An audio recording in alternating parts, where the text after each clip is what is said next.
is the sound of redemption. This is the way that we bring it down. Down, down, down. Down, down, down.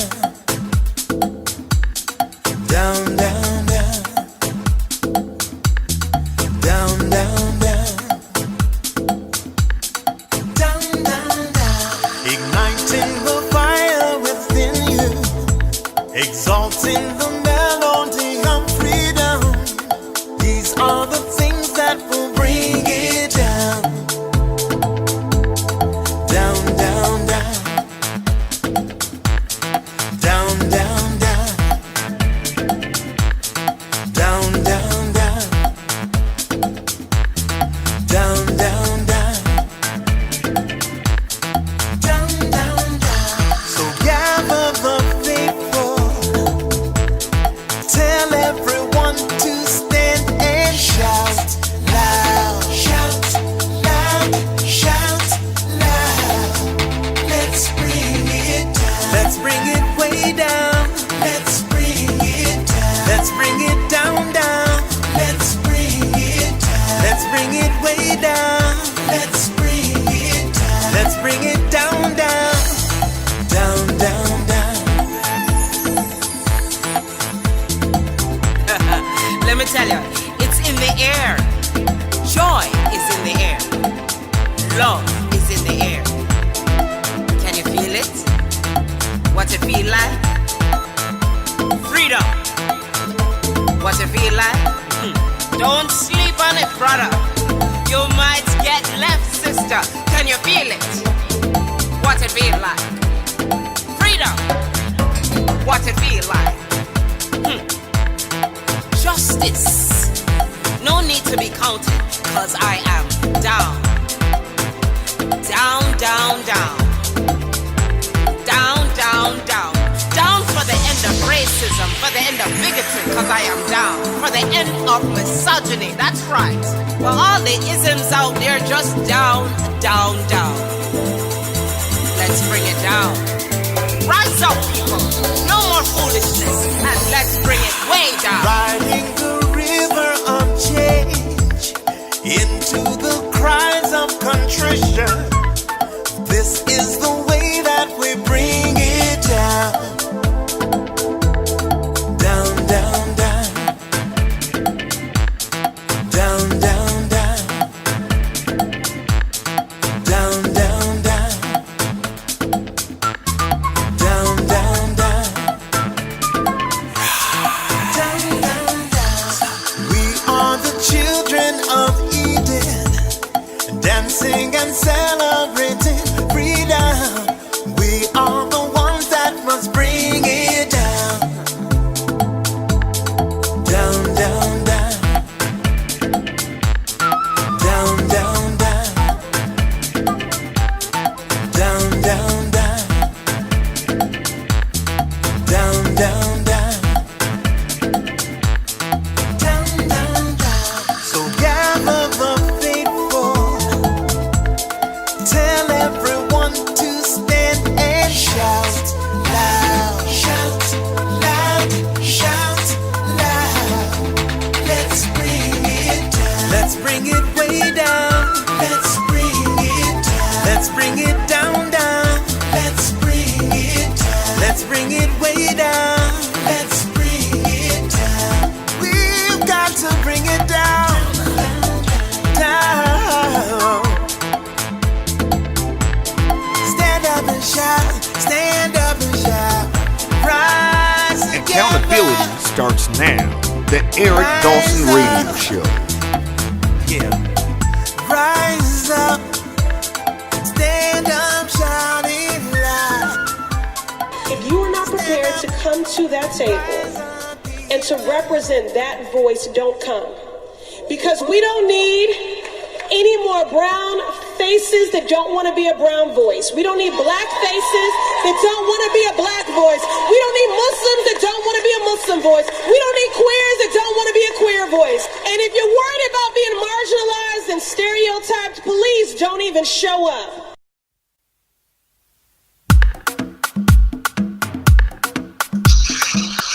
Well, hello. Hello. Hey, Vincent, man, you got to get a watch so you know when we're on live, man. Because we have a hot mic, they never know what might come out our mouths. Anyway, listen. Well, what? That's part of the Eric Dawson show is the pre-show and the post-show. I know, they got to listen. Man, the stuff we talk about. If they think that the show is on fire, we need to do that, right? We need to have like a post show, where people could just call in and be more candid about whatever. I think we're candid anyway, so what does it matter? Anyway. No, Eric, come on. You know that there are filters that are in place while the mic is live. Come on. Wait a minute, hey, Diane, do I have any filters? None whatsoever. None whatsoever. Listen, man. Listen. The only time you have a filter is when you're on a plantation. I ain't on no plantation. So what comes out of my mouth. You ain't singing no more spirituals. You know what? No, I'll keep singing the Negro spirituals because I like them, but I'm not singing them because I have to. You understand? Listen. Look. It is an amazing thing to be free. I tell you, it is. But anyway, listen, we got Diana Murray Clements, guys. We've got Vincent Squire, who's running for U.S. Senate against Cory Booker. And we got our main man. I'm so excited to have him back. I texted him this morning because he said after he called in and dropped a bomb on us at the end of the show yesterday, right? I said, all right, are you sure you're going to call in today? He said, yep, I'm calling in. So we got Darren Martin in the house. So welcome, buddy.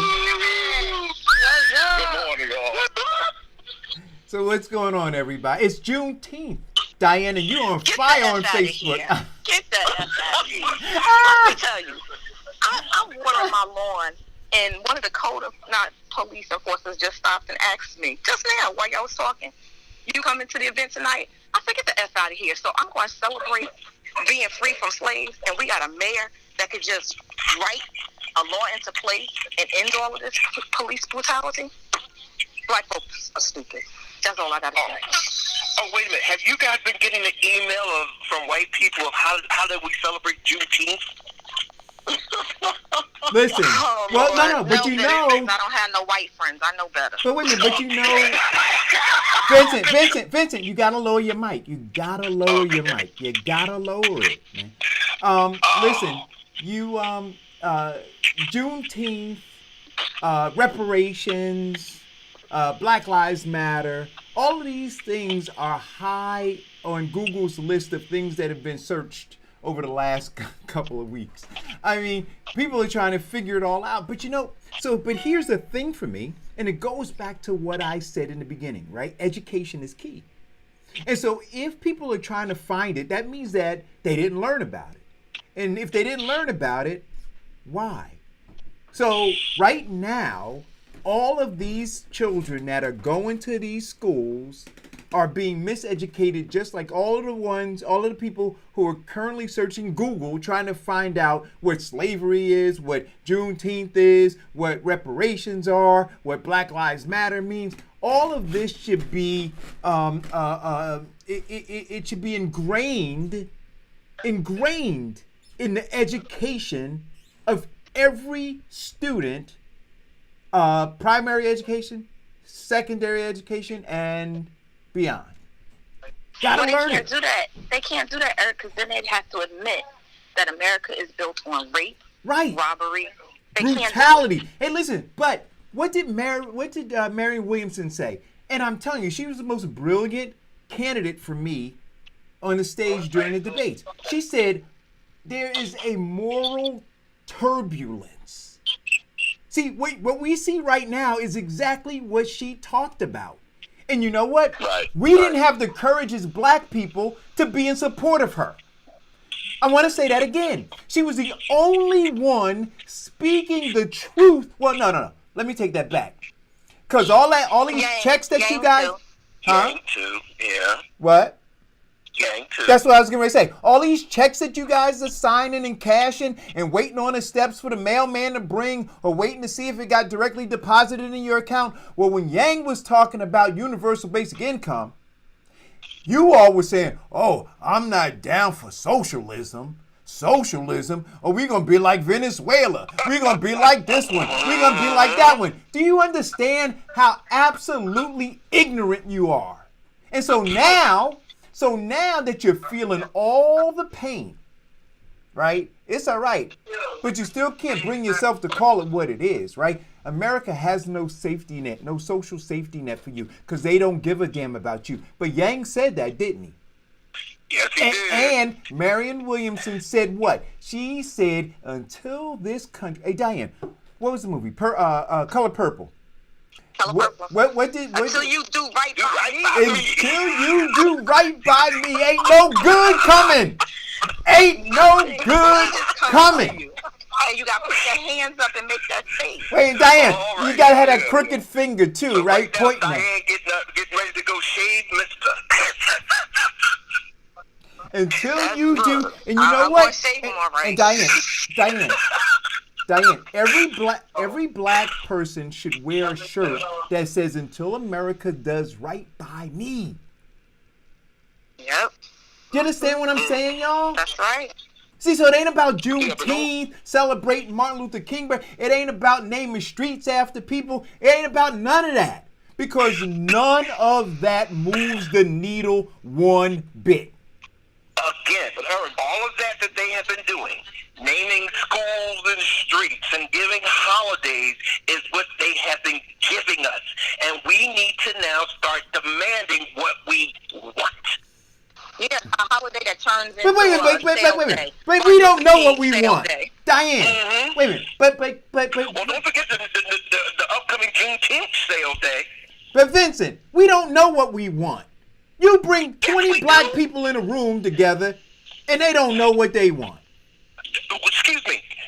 Eric, shall we put it together so these politicians who do not have an actual brain, an original thought, or the ability or proclivity to get anything done can actually use this now to get done? Or should we wait till further in the campaign? Well, to listen, express to look, America here's the what deal. we need? Guys, without a lot of breath, a lot of words, what we must have is economic and political power. That's the Power. point. Anything less than that will not do. So, whatever it is that whatever prescription they've written, and they've given it to you, right? And you read it. And they're talking about what they're going to do, all the platitudes, all the promises, all the way. If it does not equate to a road towards economic and political power, it's just empty. I think that's a very good, safe way to start because that gives those people who do not have a brain, it puts them in a massive confusion to figure out how to do it. And they can't figure out how to do it because it steps on those people who have given them, all those big corporations who have been giving them big campaign donations, and they would now step on their necks. But you have to go into explanation to what political power means because we have black faces in positions and we still have no political power. We have black faces, but they're not representing black people. What do you say, Okay, Dan? here's what we're forgetting. We're forgetting that, and I think all of you are right, but we're forgetting that we suffer from a couple of things. We suffer from the illusion of inclusion because they give us the illusion that we're included when we're not. And then we have this perception of acceptance. See, and I agree with Vince when he say we need to stop asking for what we want and start demanding what we need. And see, we have a bunch of, Diane, you're right, we have a lot of black faces, but they're not using their black voices to represent us.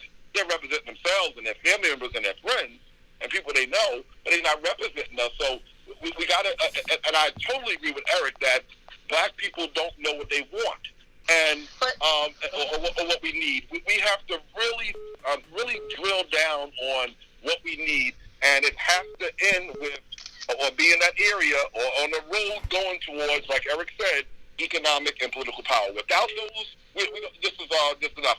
It's up. Well, here is a clue to it, and I hate to actually quote him because Eric has a huge parody on his name, but at the funeral he said, "We need white America to get your knee off our necks." Yeah. That's the biggest start, and you're absolutely correct. Once we get their knee off our necks, I believe that we will now, working together, build America to be the But country you know what that though? it was But let's intended stop to be. again. So we're clear, right? And we gotta just be clear. We are a sick patient. Mentally. Right? I mean, we got some physical illnesses too, right? And we see them playing out in the age of COVID-19. But mentally, we are sick. We talk about it. We suffer from Stockholm syndrome. We suffer from these socially transmitted diseases, right? We're sick. And so to simply say, oh, we need to get up and do this, we need therapy. Hold on for 1 second. Well, first thing in terms of getting therapy, let's stop electing people who are supposed to be our voice, and as soon as they start making some money from these campaign donors, they forget us. As soon as they start dating white women, they forget black people. Well, I don't want to get into that white women, black people stuff. No. I'm not even going in. Let's take a caller. Caller, go. As soon as they start getting Vincent, money, I said I don't want to get into that because I think that's something that may be some personal stuff, but that ain't. Caller, go. Hey, good morning, everybody. Good morning. Good morning, Erica. I just started listening to 2 minutes ago. What's up? To Darren was saying, and I just gotta ask, when we say, I do believe that black people need to know what they want and what they need. But at the same time, when you're talking to the people who know what they've done, do we really have to know? Does black America have to know what it needs or what it wants in order for a person who knows what they did to you to correct what they did? Well, but so Farrakhan, let me say this. So Farrakhan, here's the deal, right? And I keep I'm not talking about something. Farrakhan, let me. I just. Okay, so here's what I'm saying again. Let us understand our condition first. See, we keep skipping past our condition. So you asked the question, and I'm going to try my best based on how I'm looking at it to answer it. So I think that the woman who is in an abusive relationship with the guy she's with, she doesn't want to get her ass kicked again. She really doesn't want to get a fat lip again. She doesn't want to have her arm broken again. She doesn't want to get thrown down the stairs again. She doesn't want that, right? But there is something inside. She's sick. She is sick. Sick. And so she stays. And all of her friends see it. Just like here now. All of the world sees the abusive relationship that America has with black people. The entire world is marching and protesting at the abusive relationship that America has with black people. And black people can't leave. They can't leave. Well, it's a sickness. To that, but to Eric, to that, right? What I'm going to say is this. The reason the world is marching with black people right now and protesting with black people. Well, we can get it. Wait, right. So we can. I don't want to dig into the. But no. I don't want to go off course. I don't want to go off course from the sickness of black people. So I don't want to get into. Well, this is why I think they're marching in France, and this is why I think they're marching here. That's not the conversation that I want to have. I want to have I don't want to say focused on why we won't leave. That's where I want to be. See, Juneteenth marks what?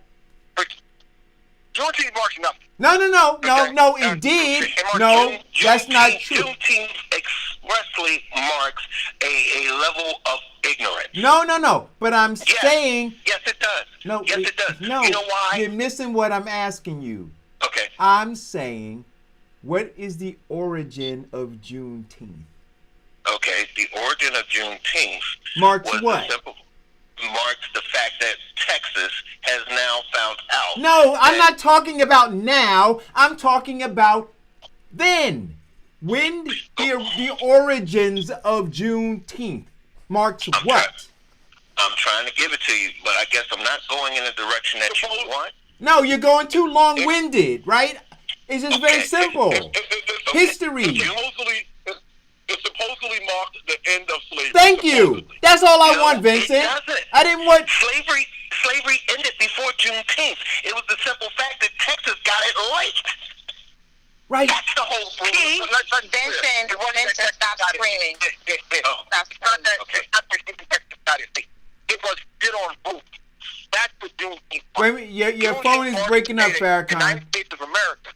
Right? It marks the United States of America to get on boot. Hey, Farrakhan, your phone is breaking up. Your phone is breaking So up. my phone is breaking up. Yeah, it's hard to hear you. Yeah. Hold on. All right. Can you hear me better now? A little bit. Go ahead. No, Juneteenth marked get on board. It marked, okay, United States of America says you got to get on board with the rest. Like that you can't keep doing your independent thing. And the reason for that was if you keep letting them do their independent thing and do it their way, it might spark another revolution. And that's the part that people are missing. It was, we have to discipline Texas. Because if we don't, somebody's going to be like, well, wait a minute, Texas over there doing their thing. I ain't going to listen to it either. And it'll start over again. So it was, we got to check them now. That's what Juneteenth was about. Let's be clear. Again, none of the end of slavery, civil war, Emancipation Proclamation, none of that was about helping slavery. It was about protecting their organizations from disease. See, again, That's what Juneteenth was about. No, see, again, we're getting off track. Now, let's look at it and do the math. The Emancipation Proclamation was January 1st, 1863. Correct? When Texas actually recognized it, it was June 1865. Correct. June. That's what I'm saying. Texas got it wrong.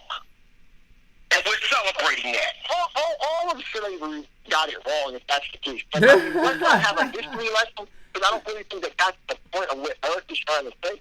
The point is, slavery was abolished. Pick the day you want to pick.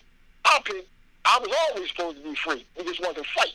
Right. But I don't care what day you pick. But I'll give you And again, I don't, I can't, I don't want to say it wasn't. I think his guys were still being free. They didn't fight on June 19th, 1865. They wasn't fighting. They wasn't wilding out, right? That's not how we got that independence. Okay, so I don't feel that independence. Right? It was a declaration, right, in which General Garner came to Texas and said, hey, y'all got to do this. If you don't, we already took you over, you already surrendered your militia and your heart. But now y'all got to do what we're telling you to do. That ain't my, I don't feel nothing special about it. Because again, when you want to say Emancipation Proclamation, it didn't really free anybody. Because the people that were saying that it was free is a group of people that had already left the country. They'd already split from the Union. again, well, here's another history fact. You don't need to have that dictated history. Well, you want to keep having it. I mean, I don't get it. Point is, period. In 2020, Black America, why are we? What is the conversation that we're having about? Well, what we need to have. What we need to have is equality. There is no mystery to that. We don't need special equality. We need equality. And then if you did something to prohibit my equality, that needs to be made correct. The United States government knows it. I don't have to ask a white guy about it because I don't expect them to know. But I do know that this nation knows. They know it as an organization. They know the rules that they allowed and the rules that they put into effect. So I don't need to try to explain to Joe, the white guy, why we need some reparations. My government already knows. And this is how I know. Because if, what's the lady Pelosi has been in, what we said, how many years, 30-plus years in Congress, and yet today she wants to announce she's removing the Confederate senators from Right. Yeah. Right. But can we get back to Yeah, I want to. Yeah, you're moving different places, Farrakhan. Let me just finish. But you're going different places in the conversation. They obviously already know. That's what I'm trying to say. Right. She knew before. I don't think she didn't learn about them before she was just desperate. She's been had that in her pocket. Right. No. So look, so go ahead, Vincent. Before I go ahead, say what you're gonna say, Vincent. No. Go ahead, Eric. Please. So they all know, Farrakhan. They all know. They look. In the end, they're there. So Eric, if they all know, why do we got it? Why do I we don't what? gotta know something if I know you know. Wait! You asked me a question. Wait. Could you let Eric Yeah, finish? you asked me a question, and then what's your question again, Farrakhan? Hello? Sorry, I had to take it off of mute. What's your question? The question is, why do we gotta know if you just said they know? If they know what they did, we don't gotta know. No. So, well, that's not true, right? So you have to have an understanding. You have to have an understanding. So as long as they know that they're ripping you off and you don't know they're ripping you off, and then you're hoping that the person ripping you off is just going to stop out of benevolence, right? So once you know they're ripping you off, then you can do something to stop them. And so once you know that you are in an abusive relationship, because you know, some people, I'm telling you, the sickness of understanding what abuse is. See, the lack of self-love, right? And understanding the things that you deserve and should have and have a right to, right? All those things have systematically and structurally been taken away from us to really be able to calibrate properly here. And so we believe, so we went through a couple of months ago, whether we're existing or surviving, right? And I said to you, we're existing because if we were surviving, we'd be fighting. See, so I also said to you, if you just drive through our neighborhoods, we look like a conquered people, just a conquered people. And so there is this, and it's a wave that just continues generation after generation, like a socially transmitted disease.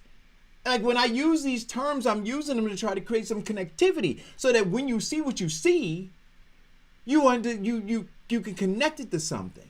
There's something wrong. Like I guess that's a more general way to say it. There's something wrong with us. And until we fix that, right? So yeah, the thing that's wrong with us doesn't allow us to understand what's being done to us. And so when you say if they know they're abusing us, why do we need to know? Yeah, we need to know. And enough people don't know. Listen, you can go down the street and talk to some people and they'll tell you, here you go, Farrakhan. If we know that the government, that America is abusive to us, and you still got black folks that say, oh, I don't do politics. Oh, I don't get involved in government. Oh, I don't do these things. Well, okay, so they don't know. They don't know. So you got to ask, well, how is it that your circumstances are the way that they are? Now, what America has taught us as well as other people is we're in the condition that we're in because we're just not working hard enough. We're in the condition we're in because we're trifling. You see, we're in the condition we're in, not because of policies and other kinds of structural and systemic racism. We're in the condition because we have not engaged in rugged individualism. See, you like you are, man, because you ain't working hard enough. That's not the truth. And so we need to know.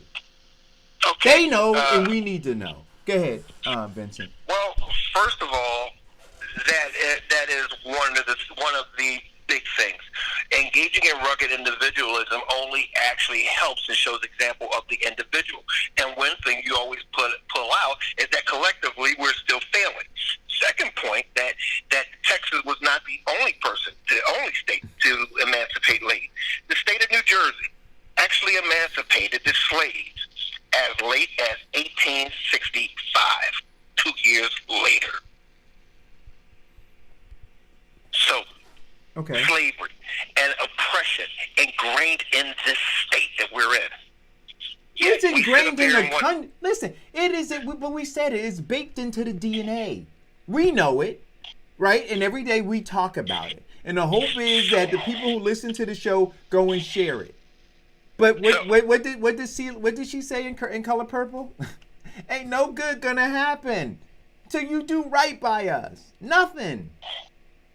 Marianne Williamson said there's a moral turbulence. Again, let's now get past what white people are giving us and get to what we are demanding. Well, again, we got people demanding flat screen TVs as they raid and loot stores. And what did your father say about them people? You gotta let them die because they ain't letting you live. Let them die. Go. Now let's move on to the next one. What do we get to the demand? What are we going to collectively demand to get their foot off our necks? Right. So again, I'm saying, look, and Vincent, you and I, and Darren, I mean, you tell me what you think based on what's going on in these elections, right? And I'm talking at the local level, right? Not at the national level. If we're not demanding through our vote, right, something better than we've had before, and we see the same Board of Education folk or similar folk get elected, we see the same or similar folk get elected to council, we see the same or similar folk get elected to mayors in our communities, right? We see the same. We're not demanding anything. We have laid down, right, and are continuing to lie down for the status quo. I mean, look, let's take Orange, New Jersey, for example, right? What's going to change there? They elected the same mayor. They elected the same council people. They know, if they want to know, because it was all in the newspaper, that the feds are all over City Hall and grabbing documents and all kinds of things, right? So when you say demand that we need to be actively participating in trying to extricate ourselves from this abusive relationship, we can't run fast enough to the abuser and hug him and kiss him and protect him. Oh yeah, because he said he was sorry and brought us some flowers from a 7-Eleven. I didn't even know the guy in Orange said he was sorry. You understand what I'm saying? I mean, some of them are so contemptuous, they don't even have to do that. Okay, so let's now educate the people on some of the issues that we need to demand. Power. Okay, so stop right there, Vince. That's a good starting point. So, and I talked about this many times, and I keep drilling these 3 points. We must first start with voter education. There's 3 steps: voter education, voter registration, then voter participation. Let me break it down. Voter education. Most people don't even know why they're voting. They see it as an exercise. So we must explain to people the importance of voting, the power we can get, talking about that political power that me and Eric keep talking about. Voter registration, you register them after they're educated. See, we flipping it around. We register them and tell them to just go to the polls. You got to educate them, then register them to vote, and talking about the importance of that. Then voter participation is the hardest one, because if it rains on election day, we're worried about people not coming out. That means that they didn't get educated properly. If somebody's didn't get the nomination, people don't go to the polls as they did in the last presidential election, and it's probably going to happen again in this one in November. We got to get to those 3 pillars, and until we deal with those 3 pillars the correct way, we're going to be in big trouble. When I recently was asked to speak at the rally with the young people in Union, one of the things they was drilling home was they had their voter registration table there, but they also are educating their young people, that young group, that age 18 to 35, 18 to 40.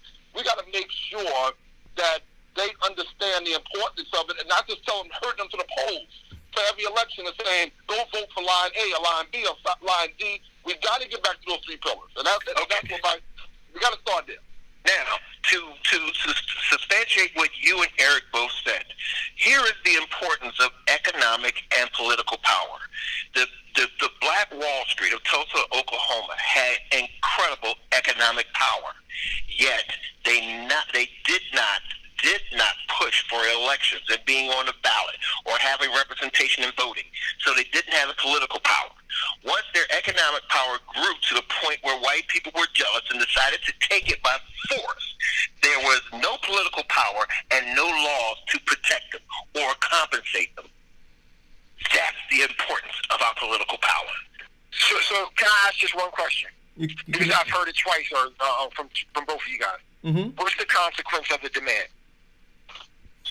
Oh. Consequence of the what is Oh, the no, consequence you're right. of Here, the demand? so here you go. So the consequence of the demand is this, and I get exactly where you're going.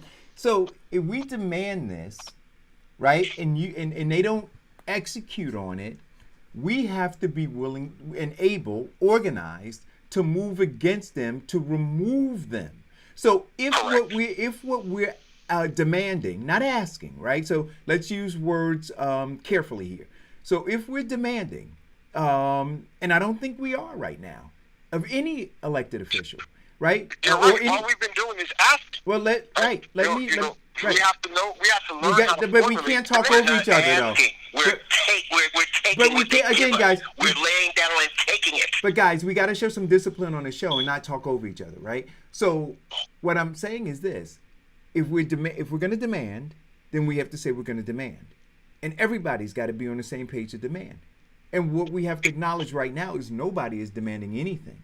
Nobody's demanding. Please let me finish.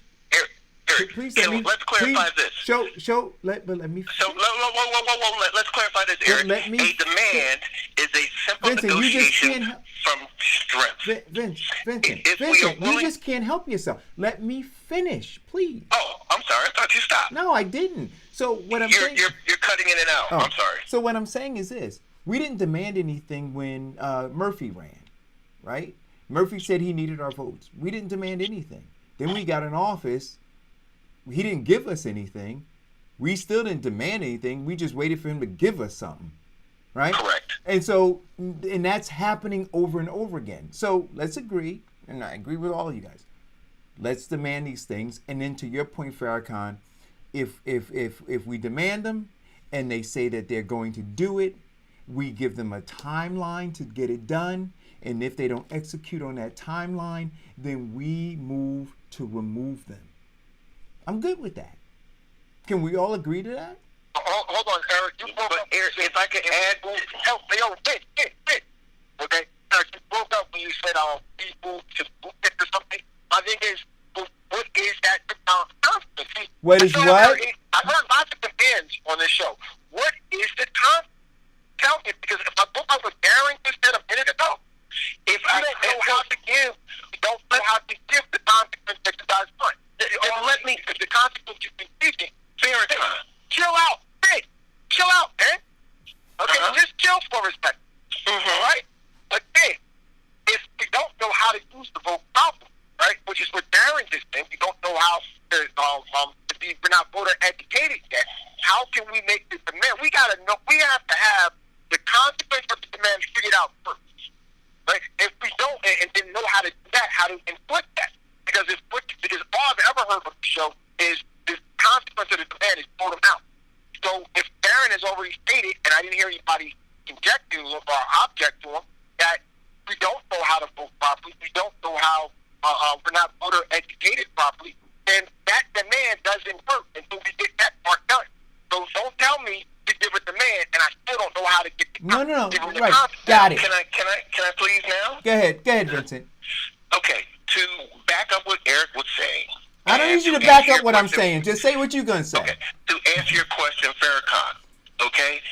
And as I said, a demand is a negotiation from strength. Now, one, like he said, we vote if we hold their feet to the fire. If You're wrong. Please let me finish. I'm cutting you off. Please don't. No, don't cut him off. No, don't do that. Don't. Please. No. Do not cut him off. Farrakhan, don't cut him off. Would you please? Please. All right. I'm gonna. We're gonna have some decorum. Wait. Vincent, stop. Vincent. Vincent. So one, Vincent, right? You're a co-host on the show, so I need you to show discipline, right? Because you can't do this. And then Farrakhan, no, just don't, because once you say I'm going to cut him off, then he says, well, then I have a right now to cut you off. And then the whole show just loses structure, right? So allow the person to finish. Please, stop. Come on, guys. We could do that, right? Wait, I have one quick thing. We didn't have a meeting about Vincent being a co-host. That's all I had to say. Go ahead. Okay, so anyway, as I was saying, demand, negotiation from strength. One is that once we make the demands and these elected officials do, and we work and look at holding their feet to the fire, if they do not do it, we vote them off. Number two, we now starve their backers because the elected officials are backed by corporations. Corporations are corporations that make billions of dollars off of our pockets. So we now boycott the people that are keeping them in office. So going with what Vincent says, he makes a good point there. While we should be voting people out and people don't understand how their voting power works and who to vote for and all of this, what we also should be doing is targeting specific companies that give money to these campaigns or these elected officials that we want out. So say, for instance, our biggest campaign donor in New Jersey may be PSE&G. We'll start boycotting them. If it's Comcast, we boycott them. That's what we do. That's how the control to make the companies change what they do. And in turn, the elected officials are going to have to move in a different way because they won't get that funding. Right. Correct. So, look. So let me say something. Go ahead, Darren. And I think Farrakhan's right, Vince. I never heard of a demand being some kind of negotiation. A demand is strictly a demand. When you're demanding something, I guess you meant it in a different context. But if we're talking about economic and political power, and I agree with Vince about those things, cutting off those funders, et cetera, that's what you have to do, and boycotting them, et cetera. But then that leads into that economic power and knowing what our worth is and our buying power. We have after weaponizing our vote, we got to weaponize our dollars because black dollars matter as well. Not just the Black Lives Matter, but black dollars matter as well. Amen. If we use that effectively, and start to, if we can, no different than when we do those little seminars, when we do a Know Your Rights campaign, and we teach you what your rights are when the police pull you over, how you should respond, interactions with the police, etc. We got to start from the ground up, guys, doing seminars on our dollars, not those glorified ones that people are doing where they just looking to make their own money, etc. We got to teach people about money because financial literacy is something that's lost in our community big time. And I know one reason is because a lot of our people and ancestors didn't have money. I get it, and some of us don't either. But we got to learn to pool our resources together. Right. So, correct. I'm not disagreeing with any of it. I think that this group of people listening to the show who tune in every day, are kind of dialed in that, things are really, screwed up, right? And that we need to remedy the situation. I agree that we need to educate folks to what Farrakhan was saying. Well, firstly, right. When you make a demand, you're making a demand. I'm not negotiating anything. I'm demanding something. But we need to educate, right? Keep talking about that. We need to educate. There's some, I guess, Farrakhan, if we looked at it and said, what is priority number one, right? So usually when I attack a situation, I go, what is primary, what's secondary, and what things are tertiary that I could, get done. But what needs to be done right now? Because the patient is bleeding out. So what needs to be done right now? And stop the bleeding. Yes. And that's what so right now, what needs to be done? What Darren Martin, what would you say is the tourniquet? The one thing, right? For me, the thing that needs to be done is we have to, as I always say, separate. We have to separate our community from their influence. And then we can sit down and teach us how to vote, or the understanding of what the proper, I don't want to say proper way, but the purpose of voting is in our society, right? and then you can, build outreach. Because as long as you cannot have your enemy at the table with you while you're trying to figure out what we want. You don't do that. You never include the foe in your plan. Or in your planning, I should say. But that's all we have to do. Like, we sit down with Okay, wait, no. I don't want to get into it. I don't want the whole lecture about it. I'm not going to. Yeah, I don't want, Until we get both of us to that, we're going to be having this conversation. So you're saying the so you're saying the patient's bleeding out, right?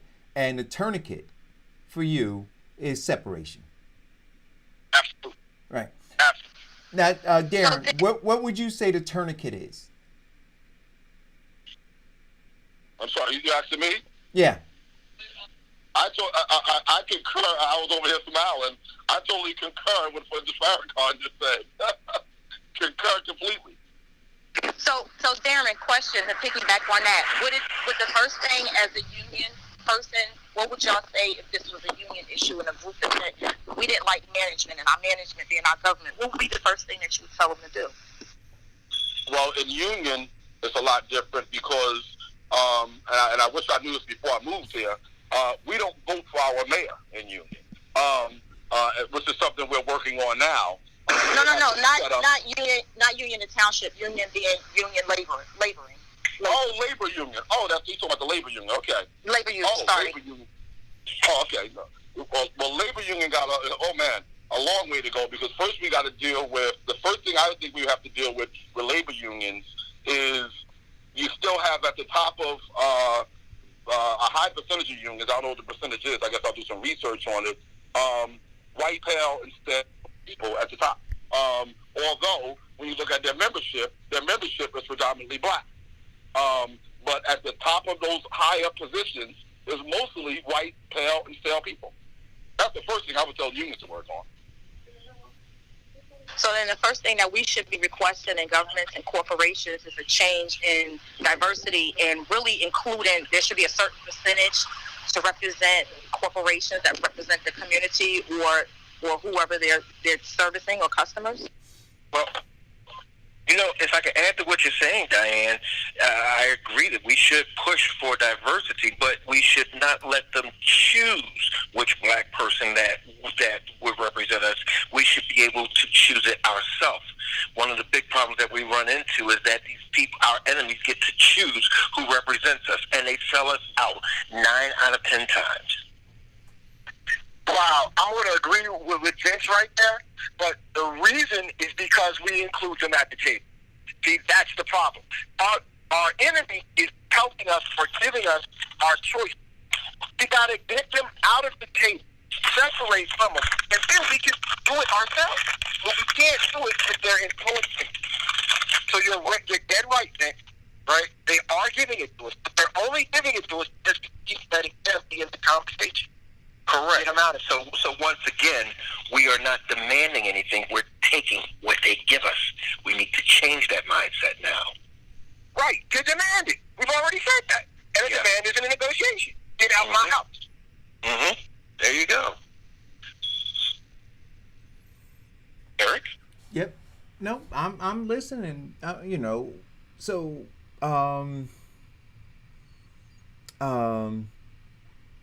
yeah, for me, the tourniquet to this thing to begin to stop the bleeding, because I just don't know.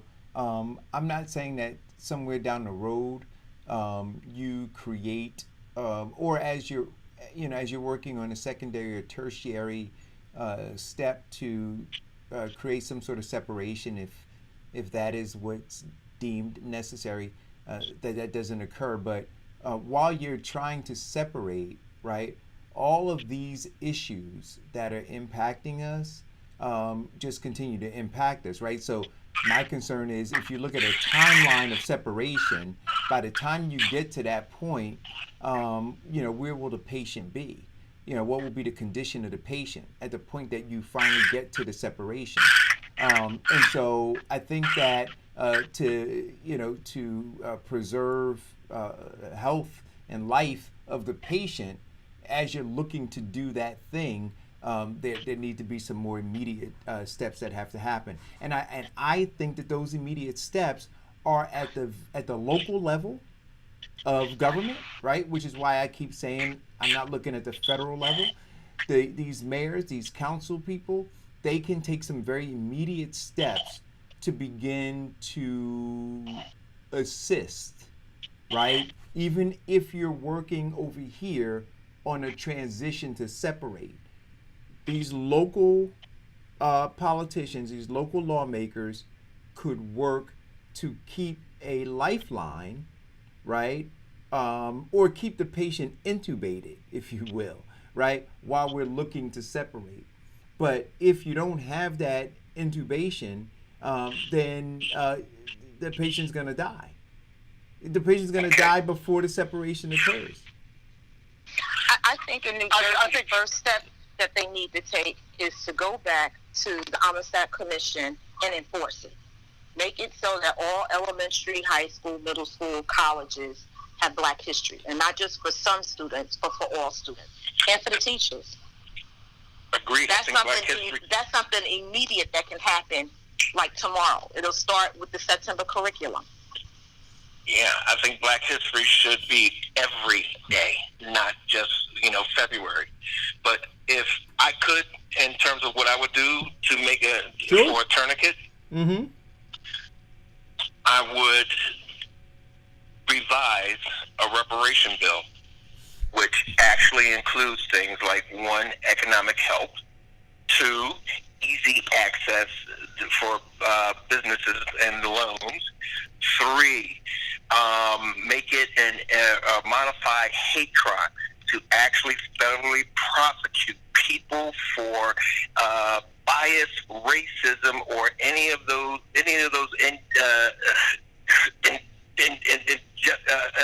unjust bills that they have acted against us.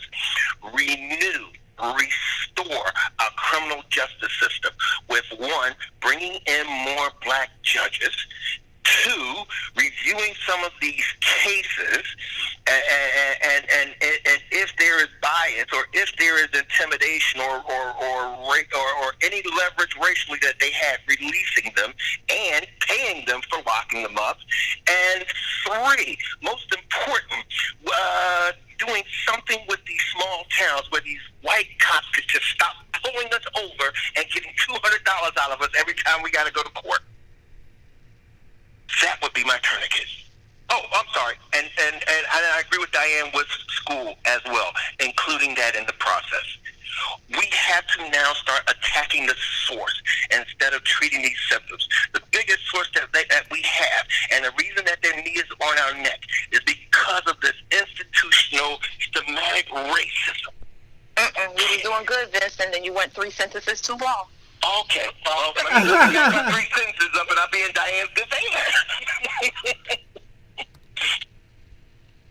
Hey, can we? I know this name barely ever gets mentioned, right? But I've always respected what he tried to do, and he's one of you been wiped out of Black history.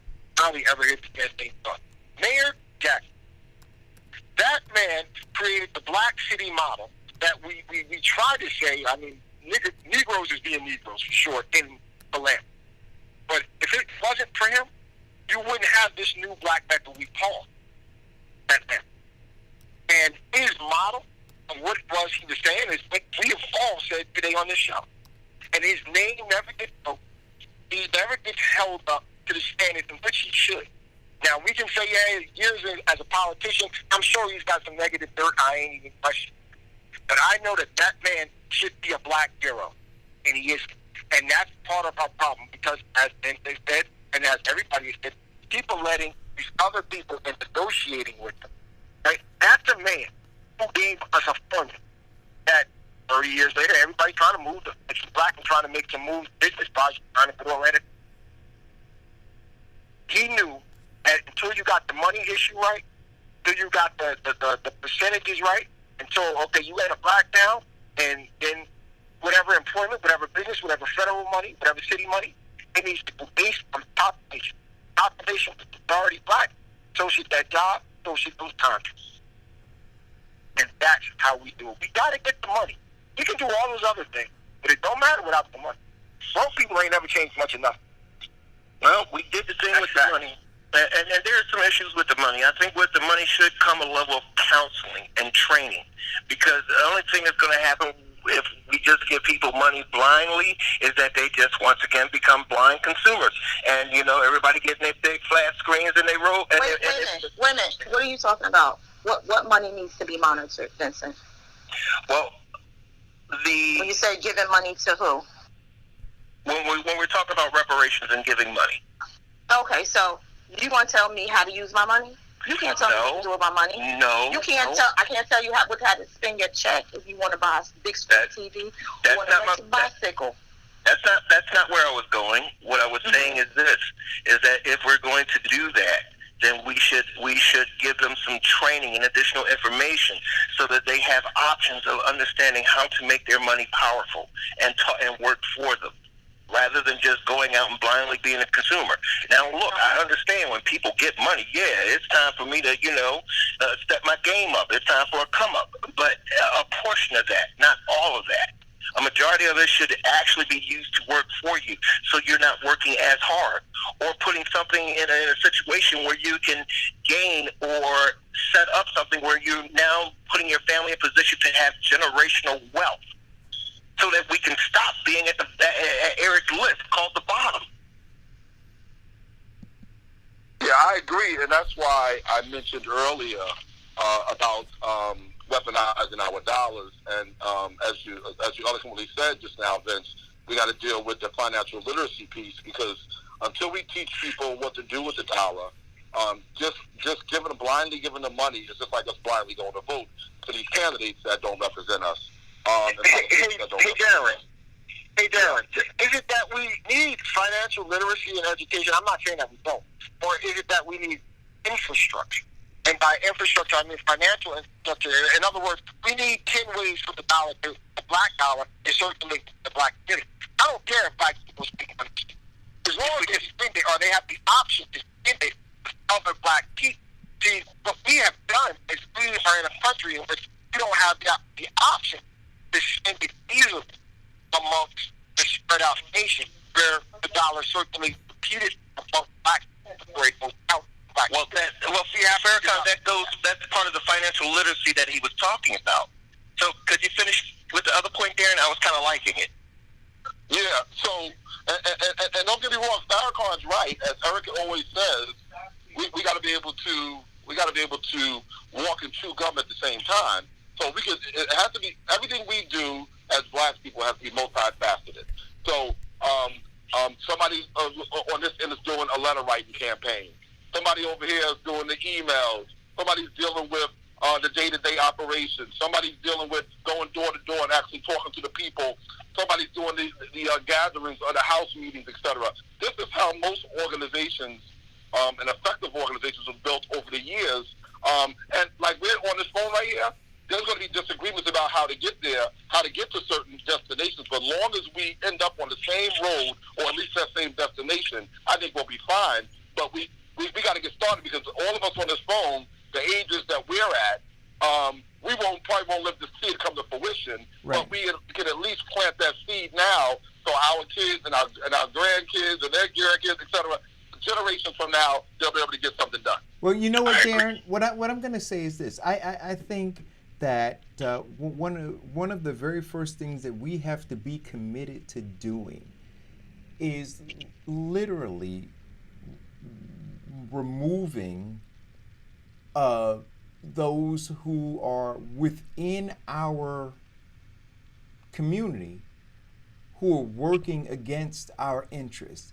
We have to move them out of the way, because they keep slowing us down, right, or distracting us. So, I really do. I think that has to be that has to be up top. I don't know if it's the top thing, but it has to be up there, where we have to have a zero tolerance within our community. Because if we can't do that, how are we going to fight some enemy somewhere else? So we got all of this here in our own communities, and we can't even resolve it. Eric. Yep. Well, What did your dad say, Eric? No, I understand, which is what I'm saying. So we got to get rid of them. We got to let them die. We got to stop resuscitating. No, you got to vote out Cory Booker. You got to vote out, what's this other dummy that just sent something to my house? Donald Payne Jr. You got to vote out Angela Garrison in Union County. People have to start saying the names and vote them out. Well, Eric Dixon says, and I agree. Eric Dixon says it. I don't give a crap. All right. See, that's the problem. That's where you vote. Stop. Don't interrupt her. Let her talk. Give her her minute. But this is where we get caught up in who do we vote in. You can vote in other people if y'all got together and elected other people. They don't have to have ballots. You could do a write-in campaign. I know other people who've done write-in campaigns and won elections. So who do we vote in? You vote in somebody that you choose yourself. You stop choosing what they give to you and vote out everybody that's in now because they have done nothing to help you. No, you're 100% right, Diane. Not you individually, but you as a whole. Maybe I'm not making myself clear. It's not that I'm saying that you can't write in somebody. I'm saying who is that? Who give me the person that has come up with a true plan, who's a sincere person to replace Cory Booker with. That's what I'm saying. Wait. All right, so here we go, Farrakhan. No. Did you just hear me 3 minutes ago? Wait. When she said I was doing good up until the 3 minutes? All right. I'm running against Cory Booker. Vince. Oh, So what I'm going to say to you is this, Farrakhan. I'm so insulted. Farrakhan. Screaming now. Yeah. Okay. Farrakhan, here's what I'm going to say to you, right? So what Diane said is true. 3 years ago, I worked with some folks in Newark, right, who didn't like who the chairperson was, the ward chairperson was, and they wanted to replace him. So they said, hey, Eric, what we want to do is we want to run a strictly write-in campaign to replace the district leaders that are here, right? We're going to put our people in. We're going to identify them. So a group of people got together and said, we're identifying who we want to be our district leaders, and then we're going to have enough of them that when we vote for a chairperson, we can get the chairperson we want. So what we did, right, and so your brother, in fact, was the Republican chairperson of the South Ward, right? Yeah, he was. Right. No. So let me finish. And so they wanted to replace him. And so Doug Freeman called me and said, look, what we're going to do is we're going to run this person and 5 or 6 or however many other people, Eric. Can you help? Yep. So they ran them. They each of those district leaders only needed an average of 5 votes to win. And they were write-ins. They weren't on a ballot. So they knocked on doors. This group of people in the South Ward of Newark took the initiative and organized and knocked on doors, got an average of 5 votes for each of those district leaders. Come election day, the machine looked up and realized, oh shit, because they weren't on the ballot. So the machine didn't know those people were running, but they wrote them in. And then when it was all over, these people with 5 votes were all district leaders, and then they voted out the existing chairman and voted in Doug Freeman. So to answer the question, Farrakhan, you just get a handful of people together and say we're going to do it, right? So you don't have to wait for somebody to present themselves. Get 20 people together and say, hey, we want that person to be our new fill in the blank, and then go to work to make it happen. You know what you just said, Eric? You just said Darren's point, and I respect that, right? You just said you have to understand the vote, and if you understand, see that's how it was done, right? Because those group of people that you knew understood voting. Right, but Farrakhan, don't take more than 20 people. No, I'm not disagreeing with you. I'm totally agreeing with you. But Farrakhan, I'm just saying that. Farrakhan, Darren's point. Farrakhan, but listen to what I'm saying to you. It doesn't take. Look, I'm gonna lay this out, and I laid this out maybe 2 years ago, and Kevin Jenkins grabbed me in the studio and said, "Eric, don't." I'm gonna lay this out for you, Farrakhan. When you got a mayor in Irvington who can win with 1,900 votes, right? Not a disparity of 1,900, Total 1,900 votes. When you have the mayor of Montclair, Mr. Jackson, Mayor Jackson, I don't know if he's still the mayor, but when he won with 1,400 votes. When you can have the mayor of Orange win with a couple thousand votes, right? When you can have that, all you need, Farrakhan, is 20 dedicated people to go knock on doors. You don't need to have an army of 1,000 people. So I'm saying we're 20 people. But listen, so here's the challenge. And Darren and Diane, they're both on the phone. Yesterday I had on my Walk the Walk t-shirt commemorating Walk the Walk, right? We try to get people to come out and walk, knock on doors. We couldn't get it. See, I'm not talking about thousands of people, Farrakhan. 20 dedicated people could change it all. Listen, and I'm going to use another really quick example. My brother Darren, when he ran for Central Ward Councilman against Charlie Bell, who was entrenched and supported by Cory Booker, with all the Cory Booker money. You know who was on Darren's team? It was me, my brother, my sister, my father, my aunts. We were there late nights. And Darren had made a commitment that he was going to walk the entire Central Ward twice and knock on doors. And we won by 11 votes. See, it can be done. You don't need an army of people. You need a few dedicated people. And I've always said, I'm down. My hand is up.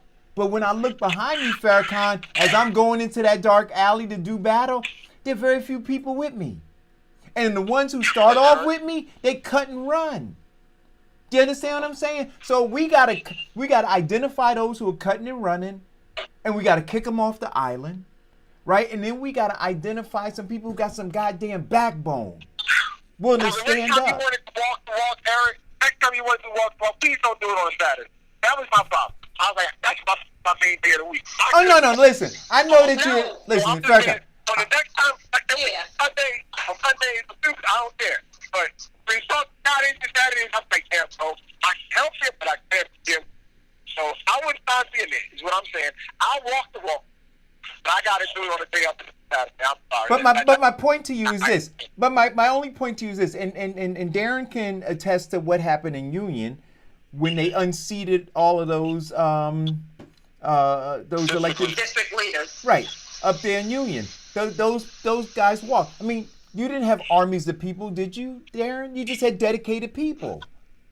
No, we had a handful of us. Because me alone, I knocked on over 300 doors in my district by myself. And I got a couple of other volunteers to come and help me on certain days, but most of the time it was me. But it was just a matter of pressing the flesh and talking to the people, and we won 16 of those district leader seats. And by the time the organized party looked up, they said, "Oh my gosh, what happened?" Yes, so that's what I'm saying. So you could create a shift, Farrakhan, in politics with just 20, 25 dedicated people. You could do it. It could happen. Look, what's his name? And you heard me talk bad about him because he deserves it. Marquise Lewis, when he was on the Board of Education. But when Marquise Lewis first ran, I was impressed. In fact, I supported him. And he actually called the show and said, "Man, you're dogging me out, but you supported me." But you changed, right? I didn't change, you changed. And so I'm talking about how you changed and how you're now dogging the community out. But when he first ran, right, he ran against the entire machine. The entire machine. And you know what that young man did? He went and knocked on doors. He didn't have money. He was borrowing money to get paper, to print, to Xerox his flyers on. He had green paper, yellow paper, he had pink paper. So he wasn't even coordinated. But he just knew, I just need to go knock on doors. So we could talk about financial literacy and all these other kinds of things. If you don't have commitment, none of that matters. When I ran for freeholder and had the problem with the Republican Party and decided to go against the grain, I had 4 people who were committed with me, and we lost by 2,000 votes. But yet, we're talking about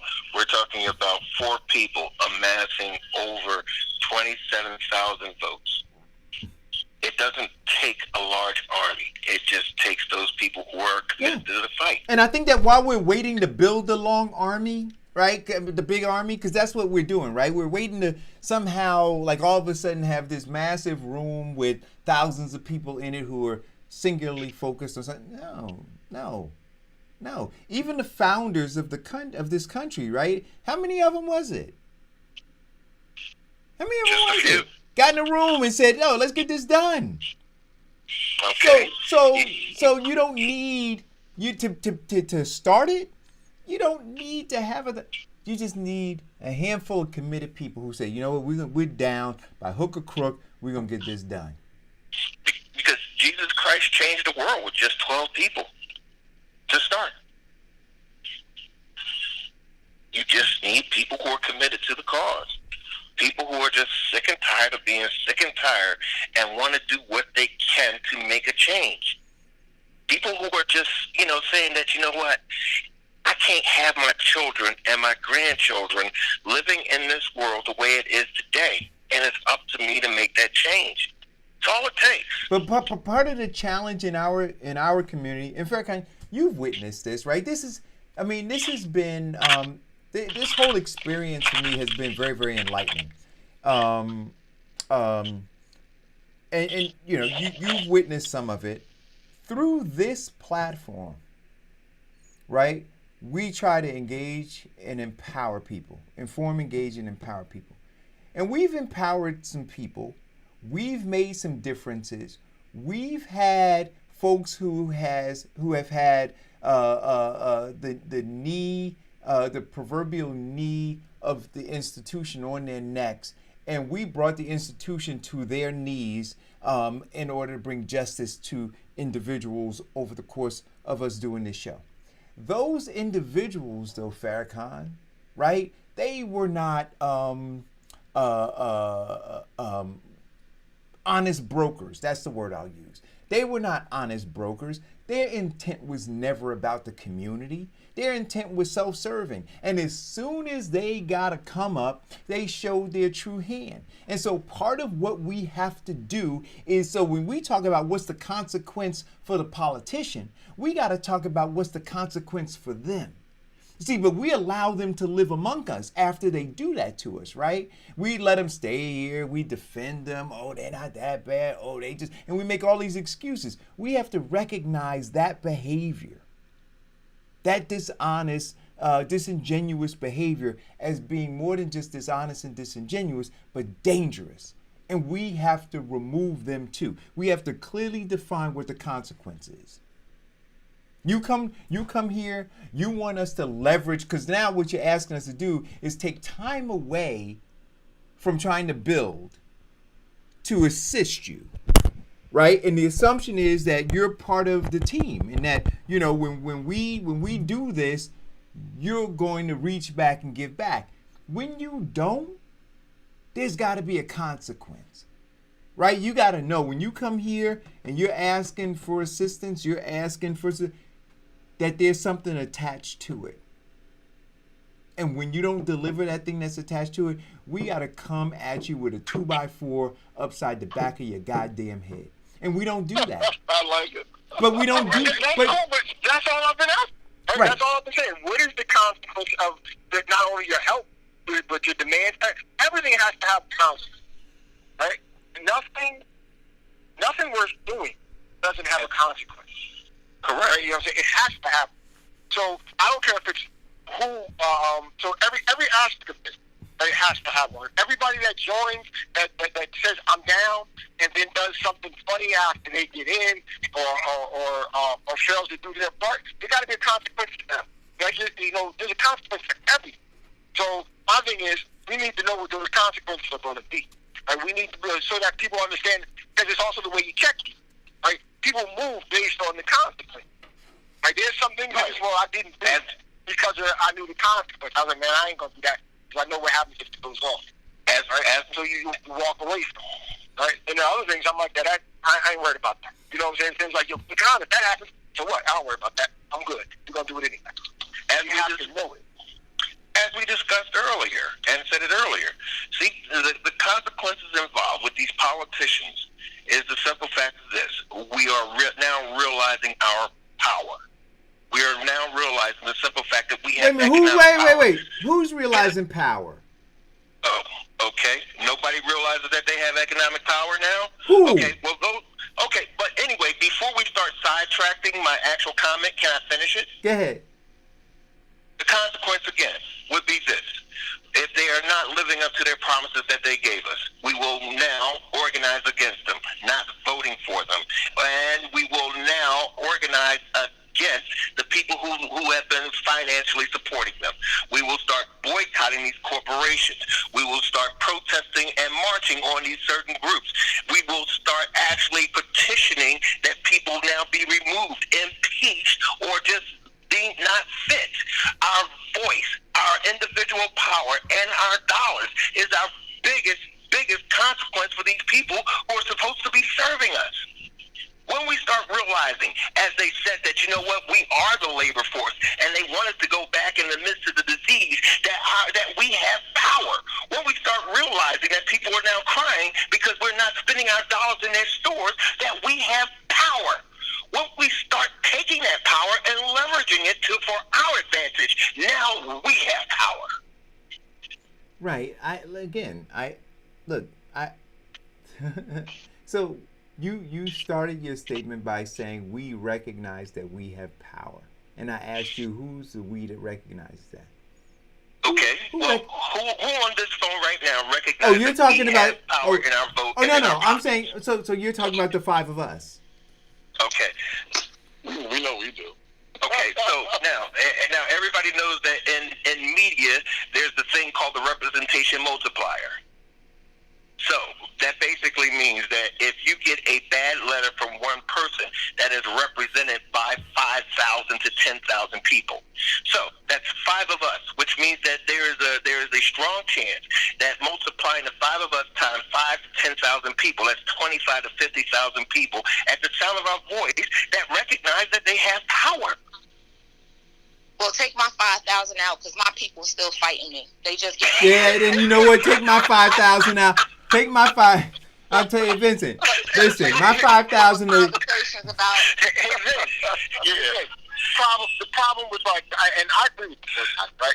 But here's the problem: the way we boycott, right? And I don't think we haven't learned from boycott, right? That's another thing, right? We don't learn from our past successes or failures, right? So we haven't learned that if you boycott and you can survive a year without Aunt Jemima syrup, let's just say, then you don't have to go back to Aunt Jemima syrup where Aunt Jemima syrup does what you wanted them to do in the first place.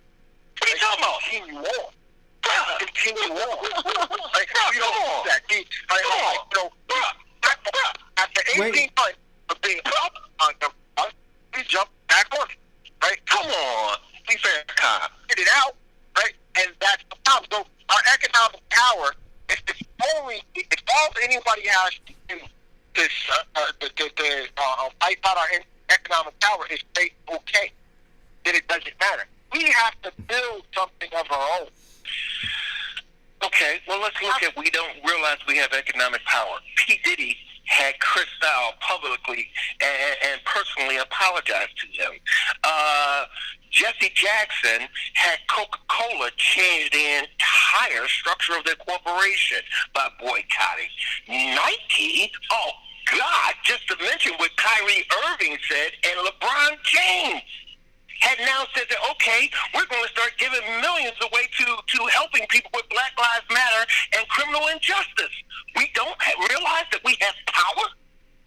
So what I'm saying to you again is this. We can list individuals who recognize, right? Like, I recognize that you do, and that Darren does, and I recognize that Farrakhan understands how to leverage whatever economic power he has, and Diane, right? And Kyrie Irving and LeBron James, and, you know, yeah. But I'm saying as a team, Vincent, no, we don't. No, we don't. Okay. And you may be correct with that. But did we not talk about all it takes is a dedicated few to build momentum? No, right. Listen, what I'm saying is this. A dedicated few that are organized.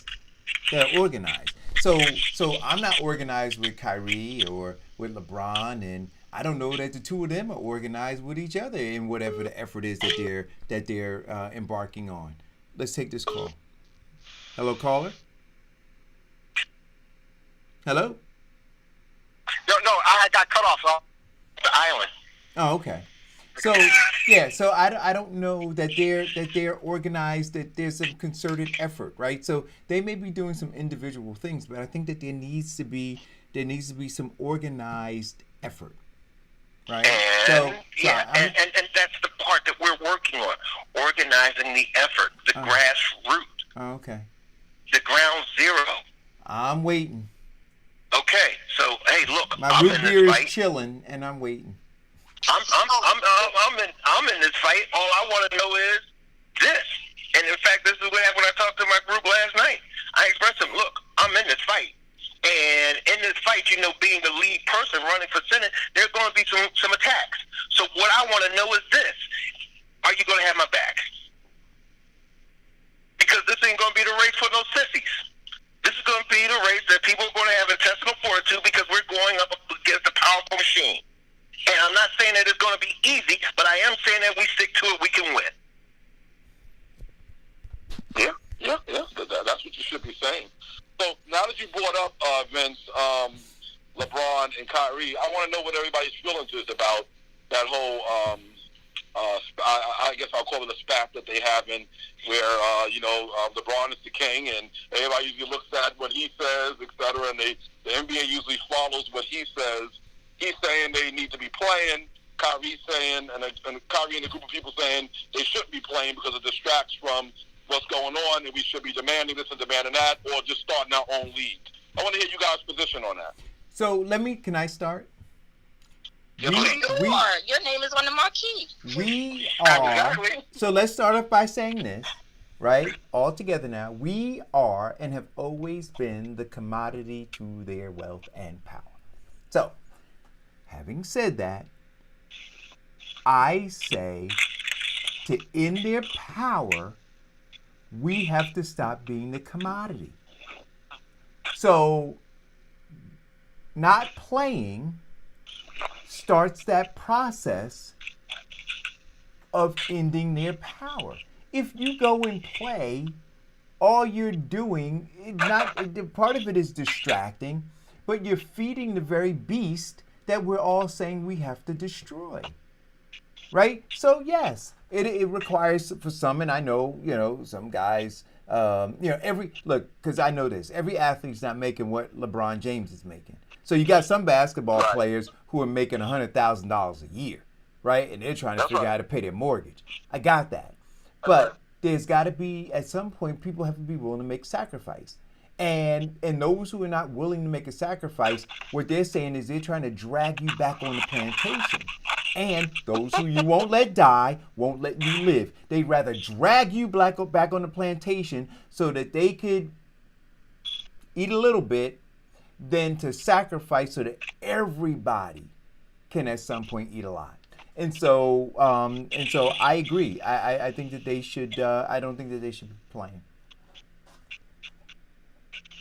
I think if they start playing, it will be a distraction, and not only for the players, but for the people that are now going to be sitting in front of the TV, or the boob tube, what they used to say, watching them run up and down the court, throw a ball into a hole, instead of staying focused. But I also understand on the flip side, of course, like you said, there are some that need to be back at work because that is their job, is to do that, to pay their bills. It's like everybody else. So you're kind of stuck. Either you go back to work and work for the man, or you create your own and work for yourself. And that should be part of the plan that they should be working on now. But then you have all of these contracts that they're locked into that won't allow them to do that. And may cost them more to come out of the contract than it would be to stay working for the man. So what do you do? Feed yourself, or save yourself, or save everybody else? Well, that's the same dilemma that a lot of America was looking at when Donald Trump was saying we need to open up the economy. Forget the disease, forget your life being at risk. We need to open up the economy so that we can so that my friends can save their wealth. So people were now faced with that same dilemma that you said. Do I need to feed my family, or do I need to stick to the principles and save my life? Wow. Farrakhan? Well, for myself, I believe they should play, but I see they should be playing in their own league. So I would say I'm going to go with the side of Kyrie that says let's create our own league. See, I don't think we have to stop playing basketball. It's not so much that it's a distraction of basketball. Again, we're trying to create economic wealth. So let's just make, a league that we control and we own, right? And then keep the dollars that way. Because if you got a $5 billion NFL TV rights contract, right, with NBC, and if you have a black-owned league, and we've got that, right? We've got a $5 billion contract, and then we can use that to employ black people and pay black people. So that's what we need to do. We don't have to stop playing basketball. First of all, let's be clear. Ain't nobody going to stop playing basketball. We can talk about it, but like as if that's going to really happen. But it's not. And one thing we learned about Colin Kaepernick, I always mess up his name, I apologize, okay, is one thing is for sure. Negroes going to watch some football. They're going to watch some sport. It doesn't matter how they feel about it. They're going to do that. So we're not even going to play that game. Playing that game is not our. Right? But what we can do, right, is create our own. So let's create our own. I'm always with that. So I got a question for you there, Farrakhan, because Kyrie Irvin in the position he's in, I think he's vice president for the Players Union. The 150 or so players he had on the court with him, it appears that the majority of them is going to be siding with him and not playing. That could really make LeBron look bad. Do you think that they just kind of saying they with him right now, they're not going to be with him? Because I think it's going to be impactful. And at the same time, before you answer, I agree with Eric. I think they're feeding the beast. The same beast we're trying to get rid of, you're feeding them if you go out there and play. I think they leverage their power by not playing and put those rich-ass white owners on notice. Okay, but again, doesn't it create not only the same effect of stepping out of the league, creating for OB, but doesn't it create that same effect of messing with their money, also empowering and making us financial? Well, no, they should. So yes, I don't have an issue with him. Right? Boycotting and then turning around as soon as they have appeased us from them. Okay? That is comfortable for them. Because they're not going to do it in a way that's uncomfortable. They're going to do it in a way that it works for them too. Right? So appeasing them is what we end up doing, and then they still get the money. I want the power, y'all. Right? We keep forgetting that. I don't want to work. I could work for white people right now. I don't want to. I would rather struggle my way. I would rather do it this hard way. And I'm saying that every time you take your talent and use it for yourself. My uncle asked me on Facebook, Farrakhan, do you have any suggestions on what black folks need to do? And so I said, okay, I'm going to start putting suggestions up. And that was one of my suggestions. Take your talent. Stop giving it to somebody else and use it for yourself. Right? Stop letting somebody else determine whether or not you are a $20 an hour plumber or whether or not you feel like you're a $50 an hour. That's what we do. Get it all. That's what we have to do. Power is the only thing that power is going to recognize. So with that said, black folks, listen, come on out that league. We got one over here. We got 150 million here. And I know Eric said some of the jokers needs the money. I think the minimum contract for the NBA, I don't care if you're a rookie, I don't care what, it's $500 million. Oh, I'm in the wrong business. Ain't nobody hurt at that. Like, that's your minimum. I don't care what play. You the guy at this time in the roster, your contract is $500,000 a year or better. I know it's that. The NFL is $600. But Farrakhan, here's the problem. The problem is a lot of those players, what we talked about earlier, don't have financial literacy. So how many stories do you see where they're making this, and this, that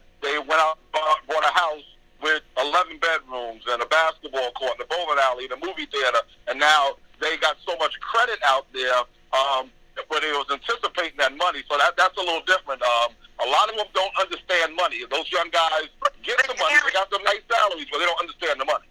Darren, you're absolutely right. But you also have to remember, when it comes to financial investing and having your Series 63 and to be able to do those investments for them, there are only a certain percentage of people that get into to be able to get into an athlete, to be able to help them with their financial planning. They got to and is that like 2 years ago, Diane?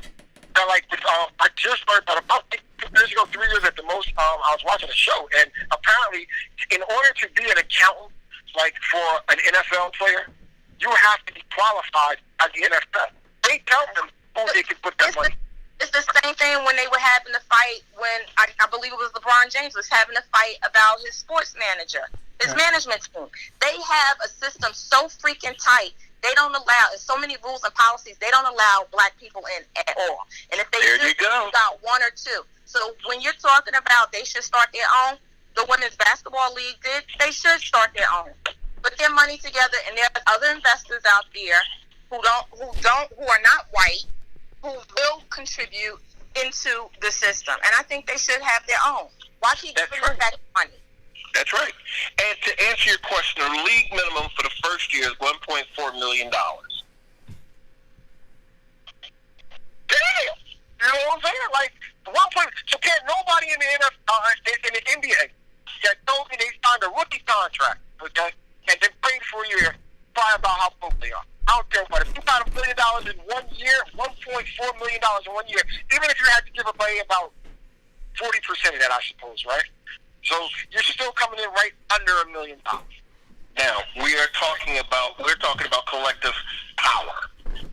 Or that you tell me you got $1 million in a single year and you still get it off, and you got it legit. I understand why with building it, but if you're jerking it off, Exactly. That's on you. You're a fool. Exactly. I'm fighting my $1 million a year suggestion.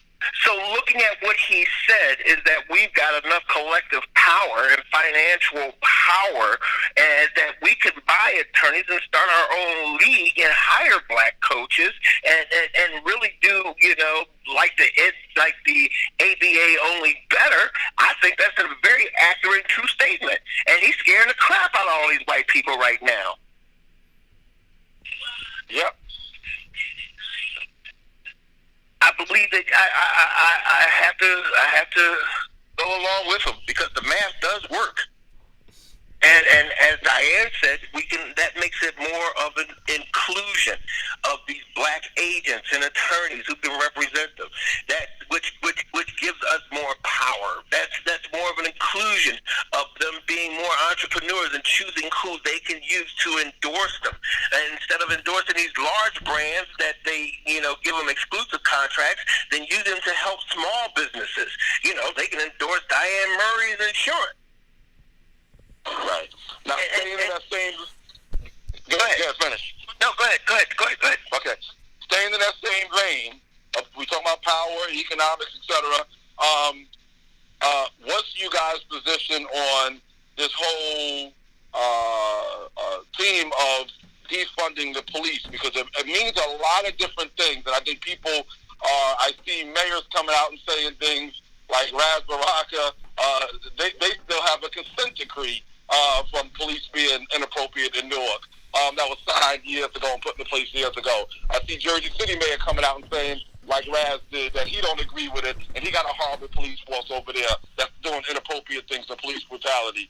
I want to know you guys' position on this whole defunding of police, because I think people just means that, they think it means that everybody's talking about getting rid of the police.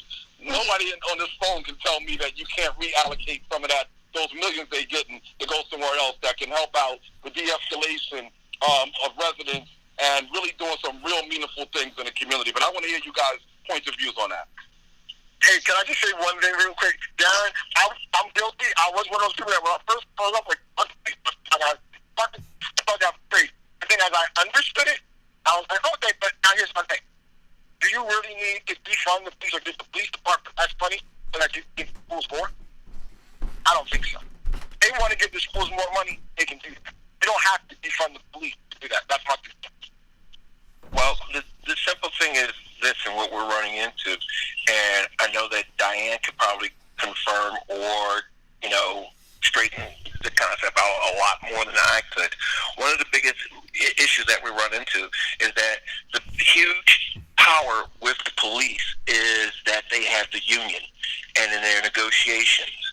So, and eliminating that power, that disposable income that they pay into the dues, or changing their contracts, so that we can get these bad police off. No, I'm not into defunding, but you can reallocate things like, and not reallocate to schools, but reallocate to, more social programs sponsored by the police. At one point in time, we used to have the Police Athletic League that did a great deal with your tax dollars and police help. We also need a great deal of more inferences and developing a stronger infrastructure so that we can now start to trust the police and that they can stop being warriors and aggressive towards our children, but understand that this is community involvement and be a shield of protection. We need to actually not give police officers a great deal of money so that they become more militarized with tanks, tear gas, assault weapons, and become more actual shields and guards to our children in school. Instead of teaching them how to lock up a child, give them the understanding that they can also change their way of thinking by letting them know the consequences of their actions.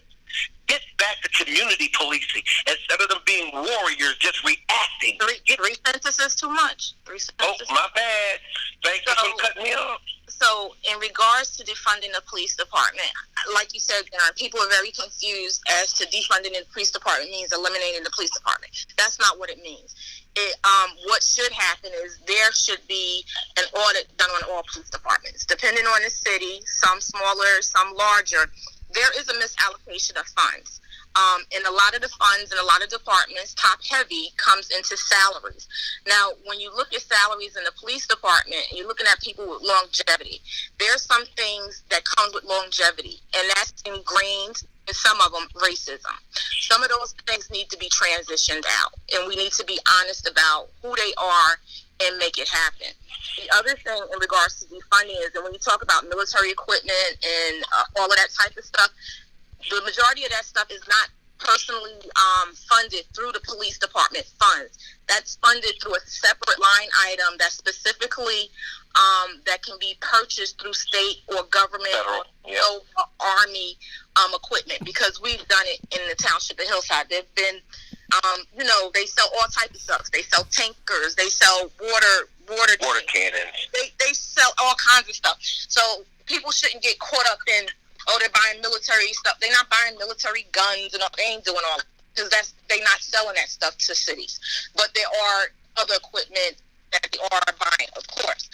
But like Vincent said, the money should be really allocated towards more community-based, more education for the police officers, mental health services for the police officers, because while we're all pointing our fingers at police officers and they're doing bad things, they're also under a lot of stress. And I don't know about you and how many guys you know, but I know a lot of police officers, and personally, and a lot of them is beating their wives and or husbands or spouses because they come home with anger and aggression and they got short fuses. So there's a lot of mental health issues that need to be addressed on the police side. So it's a reallocation of money, and then it needs to be an audit of the money that's being used in those departments. That's good. Eric, where you stand on it? Thank you, Diane. That's exactly what I wanted to say.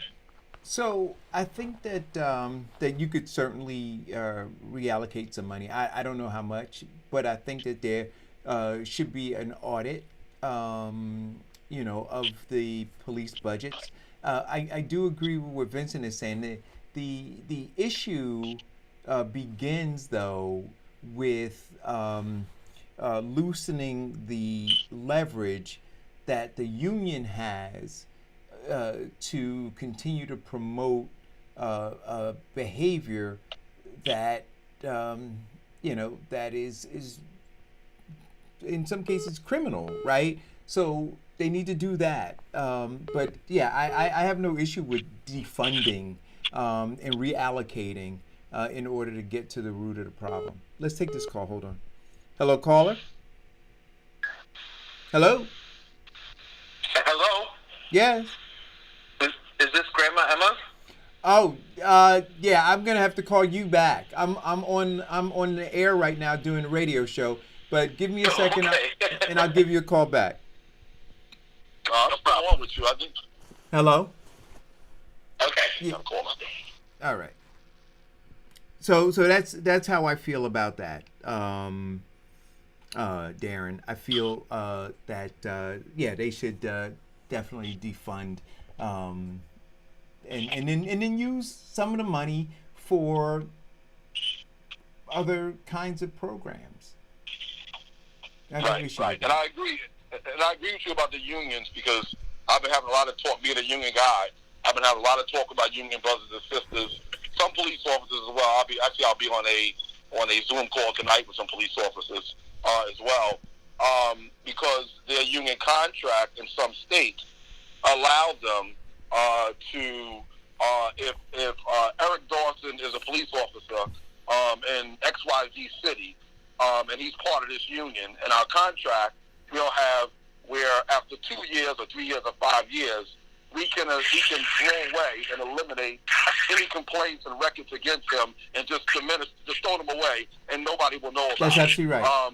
That's why if you look at what happened in Minnesota, that guy had 17 or 18 complaints against him, but nobody knew that except the police brass and the union and the city, but nobody else knew what those complaints were because it wasn't public information, and that's why you see a big outcry around the country where I think close to us here now in New York, across the water, Cuomo signed the bill that will make all of that stuff public, because this should be public information. I shouldn't have to do a Oprah search to find out if this officer has any complaints against him or her. That should be public information because they are, at the end of the day, still public servants. Right. And people have to realize that. They are public servants, and people keep forgetting that. Yes. You I know, mean, but just like you Darren, have when to you direct. talk about public I'm sorry, Darren. Oprahs and stuff like that, I think it's important, even with the police department, that those records should be held outside of the county. I don't think if there was an issue with a Hillside Union County cop, Please mute that your phone. Hillside should be holding the records for that person. I think it should be somewhere else, because there comes the issue when you go for these Oprahs and request the information that the township clerk, who is being overseen by the chairperson or the mayor or the council, won't release the information because they're in cahoots with the police officer. So I think there should be, and if not outside, then more than one location where those records should be held. And if I could add to what Diana's saying, and you as well, what we need to do is in there, and part of that de-escalating process is eliminate their qualified immunity and being able to prosecute them, letting them know that there are consequences to their actions, setting up people and giving them lots of actual years in prison because the police officer placed drugs on them, or even lying about what they actually saw and witnessed. And, you know, we have to now get to the point where cops are supposed to be the good guys, and they should be acting like it. Yeah. I agree. So listen. Wait. Shouldn't that database just be like the internet or something? Like shouldn't you be able to go and Google a police department? Sure, just like a sex offender. Like on their website? And Yeah, it should be like officers have been disciplined? It should be just like the sex offender sites, right? Where you it could should go. be just like any other public figure. You should be able to actually look them up and their records. So, but listen, Right. we got like 13 minutes to go. Sunday's Father's Day. Oh, Lord. And wait a minute. And see, I should have given the whole 2 hours to talk about Father's Day. See, we don't. See, We talking about saving our fathers, so we did talk about it. Here we go. see, wait. Doing a double show today. Wait a minute. Do you see how she's trying to take our time already, guys? Yeah. See, soon as I said Father's Day, all of a sudden Diane. No respect for Father's Day. I know, right? See, Diane, Father's Day. Only day of the year you don't have to make a reservation to go into any restaurant. Mama's baby, daddy's maybe. And then you know, and I'm not trying to be misogynistic about this. Uh-oh. Go ahead, Vince. If you give a disclaimer, then maybe you shouldn't do it. There you go. Warning. The expressed opinion of Vincent Squire is not being misogynistic, or he's not trying to actually not get his Father's Day present. However, I'm really tired of ties. Okay? Well, listen, I told my kids, I said, because they call me all the time, right? Daddy, how you feeling? I'm like, I'm tired. They say, oh, we saw the show and you looked really tired. You need to rest. I said, yeah, well, with the weather being really nice out, I'd love a hammock to be able to just hang out and relax. So I'm hoping. I'm hoping. Did they get the hint? Yeah. I'll let you guys know on Monday. But I'm hoping. They're tying it to the tree right now in the backyard. They're working on it, bro. And for my other daughter, please stop giving me the same bottle of Old Spice that I keep in the closet that you take every June. Old Spice? Yeah. Wow. How many black men wear Old Spice? Only good men wear Old Spice. That's what my daddy used to wear. Old Spice. Total different generation. So, but I remember. No ties and no Old Spice. What kind of cologne you put? I said, John Barrett. I was like, yeah, you ain't gonna get off on the cheap. Gotta do it. Yeah. Mm-hmm. So do your wives have anything, Darren and Vincent, any plans for you on Father's Day? Yeah. What do you have for me? We're going to an exclusive French restaurant called Le Kitchen. Oh, exclusive French restaurant. Where you're going out? Where else at, brother? Man. It's in my place. It's called The Kitchen. Le Kitchen. Oh, Le Kitchen. All right. I got it. Hey, that's a good one. Because I was going to say, Vincent, you're daring to go out? Man. Yeah. No. And what are you doing, Darren? My wife said dinner, socks, and underwear. What do you think, Diane? Did I tell her she needs to do better? No, tell her that you need to model them for her. Socks is the best gift ever. Yes, they are. My grandmother used to give every man for Christmas in their birthday socks. And my father loved it because she gave them in black, brown, and blue. No, hey, Diane, what did I tell you about my socks? I should actually show y'all a picture of the socks I get. My wife knows how much I love Batman. I got like 14 pair of Batman socks. Hey, Diane. What in the world, Vince? What I tell you about my socks, Diane? I got one kind of sock. I got the black gold toe socks. I don't want any other socks. They confuse me. Oh, time to set your game up, bro. Get ready for the superhero socks coming your way. No. No. Efficiency. I'll send you some of mine, bro. No. Who do you like? Green Hornet, Flash, Superman? I got you. No. Eric has a mental disorder. He can only handle one color at a time. I have a mental disorder. I do. I acknowledge it though. I have I suffer anxiety if I can't find the other sock, right? So, and then I just throw it out. And so to avoid the anxiety and all of that, my kids, Amina, everybody, my mother, my sister, they all get me gold toe black socks. That way, I don't have to pair them in the drawer. I just take them all, put them in the drawer. Because when I reach in the drawer, pull two out, they match. It's easy. See, anything else doesn't work. 1 year, she got me different socks. It just threw the whole thing. I think there was a revolt in my sock drawer. What am I getting for Father's Day? I'm on the radio show. I'm getting nothing? There you go. I tell you, and the disrespect continues. I'm applauding you right now. And the disrespect continues. I tell you. No, right? Do you believe I just bought her a Mercedes for graduating and I get nothing? Hey, listen. It depends on what year. Depends on what year the Mercedes was. 2008. That ain't gonna work, right, Diane? Nah, look, bro. I ain't the type of dad that's gonna give an 18-year-old a 20-2500. No, that ain't gonna happen. Man, You get nothing, Vincent. Woo! I know, right? Oh my I'm gonna goodness. take a picture of this nothing. Wow. Well, listen, guys. I want everybody to enjoy, have a great weekend. I think it's supposed to rain too on Father's It is Day. supposed to rain. I don't know. I'm going Father's to Day is see over oil. something. Oh no, she just told me I'm going fishing. I'm doing a seafood What happened to La Kitchen? That's it. After fishing. After Get the church, book. or after church. Eric, What's Farrakhan doing? Is Farrakhan still on? I'm still here.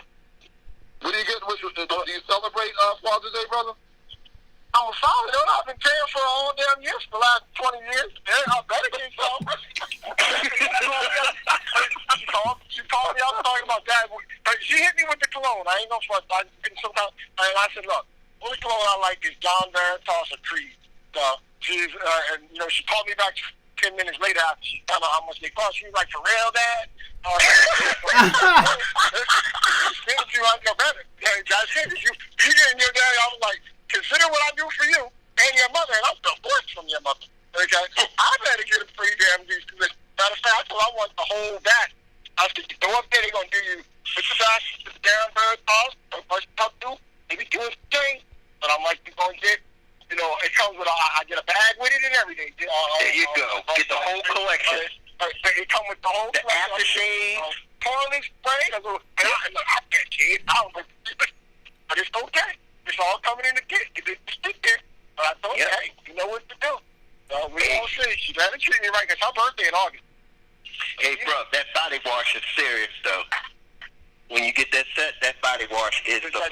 Yeah, you're going to love it. I better have it. That's what I'm talking about. Demand what you want. Well, you guys enjoy it. So, There'll be consequences, and there'll be consequences. So Diane. Eric, so Eric, I got this for all of y'all for Father's Day. So before we talk about the book, tell me what's your most memorable moment with your dad? Wow. Wow. Okay, so I got several. But most people know my father or knew my father as a political figure a kingmaker, all that stuff, right? Attached to Corey and Corzine and McGreevy and all these other political figures, Gibson, his wars with Sharp James. But I remember more humble kind of things where, because it was 7 of us growing up in the house, right? I'm one of 7. And there was a time when my dad needed to have a second job. And he worked cleaning offices. So he had a government job. So everybody knew him, back then it was Carl Dawson, right? And they knew him as that guy. But we would go down to Trenton and we would clean offices. So my brothers and I would load up in the car with my dad. We'd go down and it would be after we finished school. And we would rotate, my older brothers would rotate with me, helping get my homework done, while the other one was helping my dad literally clean toilets and sinks and empty garbage cans and things like that. And so I would sit and watch people and how they admired my father for sometimes the wrong things, right? For what he could do for them and not the man that he was. And that he was this well-rounded guy who didn't mind rolling his sleeves up and doing hard work and sometimes dirty work, recognizing that he was a dad of 7 and that he had to take care of his home. And so, I reflect back on that a lot of times because it's not, the things that you do that impress people, but it's the things that you do that I guess that that impress your kids, which aren't those those fancy shiny things. It's a real simple thing sometimes as a dad. So yeah. What about you, Darren? So real quick, one fast one. My dad retired at the golden age of 55. He's now 76.